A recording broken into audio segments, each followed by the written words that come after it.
একঘেয়েমি চিকেন কারির স্বাদ পাল্টানোর জন্য আমি এই রেসিপিটা একবার ট্রাই করেছিলাম, আর এটা আমার বাসার সবার এত পছন্দ হয়েছে, 1 চামচ ঝোল দিয়েই মনে হয় 2 প্লেট করে পোলাও খেয়ে ফেলতে পারবো সব। এই রান্নাটা খেতে এত মজা হয়, সম্পূর্ণ ভিডিওটা দেখলে ইনশাল্লাহ আপনারও খেতে মন চাইবে। তার জন্য ভিডিওটা শেয়ার করে রেখে দেন যেন রান্নার আগে রেসিপিটা একবার টুক করে দেখে নিতে পারেন। মাঝারি সাইজের 2টা দেশি মুরগি রান্না করার জন্য এখানে একটু বড় সাইজের 4 চামচের 1.5 চা-চামচ করে জিরা আর ধনিয়া নিলাম, 1 চামচ মৌরি নিলাম, মৌরি মানে মিষ্টি জিরা যেটা, আর 1 চামচ গোলমরিচ নিয়েছি। আর এটা হচ্ছে পোস্ত দানা, 1 চা-চামচ নিলাম পোস্ত দানা, এর সাথে 1 চা-চামচের মতো সবুজ এলাচ, 4-5টা শুকনা মরিচ আর বড় 1 পাতা জয়িত্রী নিয়েছি। এখন এই মশলাগুলোকে একটু কম আঁচে নেড়ে চেড়ে ভেজে নিচ্ছি। যখন সুন্দর একটা ভাজা ঘ্রাণ বের হয়ে এসেছে তখন এটা সাথে সাথে নামিয়ে ফেলছি আর ব্লেন্ডারের জারের মধ্যে নিয়ে নিচ্ছি। তাপমাত্রা কমে গেলে মশলাটাকে গুঁড়া করে নেব। এই মশলাগুলোর মধ্যে পোস্ত দানাটা অপশনাল, এটা হাতের কাছে না থাকলে না দিলেও চলবে। এখন রান্নার জন্য 1/3 কাপ রান্নার তেলের মধ্যে 2 চা-চামচের মতো ঘি দিয়েছি। তার মধ্যে 3-4 টুকরা দারচিনি, 3টা তেজপাতা, 2-3টা করে লবঙ্গ আর এলাচ দিয়েছি। মিডিয়াম সাইজের 4টা পেঁয়াজ কুচি করে নিয়ে তেলের মধ্যে দিয়ে দিলাম।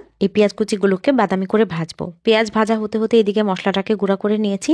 মশলা ঢেলে রেখে ওই ব্লেন্ডারের জারের মধ্যে আমি 2টা ছোট সাইজের পেঁয়াজ আর 10-12টার মতো কাঠবাদাম, 2 টেবিল চামচ টক দই নিয়েছি। কাঠবাদাম বা কাজু বাদাম যে কোনো একটা ব্যবহার করলেই হবে।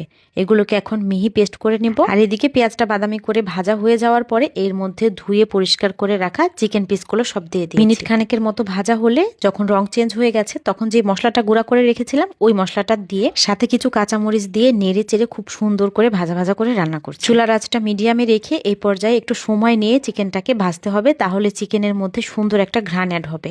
যখন মশলার ভাজা ঘ্রাণটা অনেক সুন্দরভাবে বের হচ্ছে তখন এর মধ্যে বাদাম আর পেঁয়াজের যে পেস্ট তৈরি করেছিলাম পেস্টটা দিয়ে দিলাম। এর সাথে উঁচু উঁচু করে ভরা 2 চা-চামচ আদা রসুনের পেস্ট, স্বাদ মতো লবণ দিয়ে দিলাম।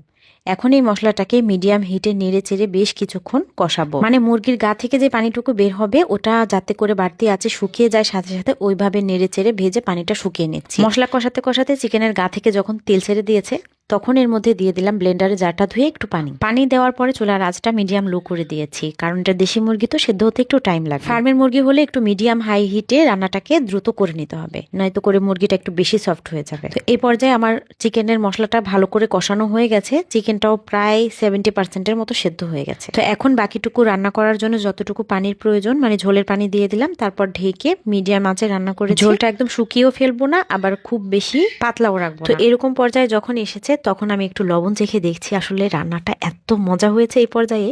তবে এই রান্নার শেষ পর্যায়ে কিছু কাঁচামরিচ আর হচ্ছে ফ্রেশ ক্রিম ব্যবহার করা হয়। যেহেতু আমার হাতের কাছে ফ্রেশ ক্রিম নাই আজকে, তাই আমি গুঁড়া দুধ ঘন করে গুলে দিয়ে দিয়েছি। যে কোনো রান্নাতেই দুধ ব্যবহার করলে একটু ভালোভাবে নেড়ে দিতে হয়, তারপরে ঢাকতে হয়।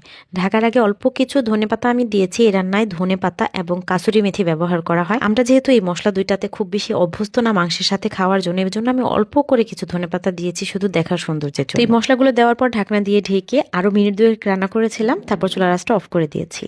এত চমৎকার ঘ্রাণ হয়েছে এই রান্নাটায়, আর স্বাদ কি বলবো, মাশাল্লাহ। এটা রুটি পরোটা বা পোলাও যে কোনো কিছু দিয়ে খেতে অনেক মজা।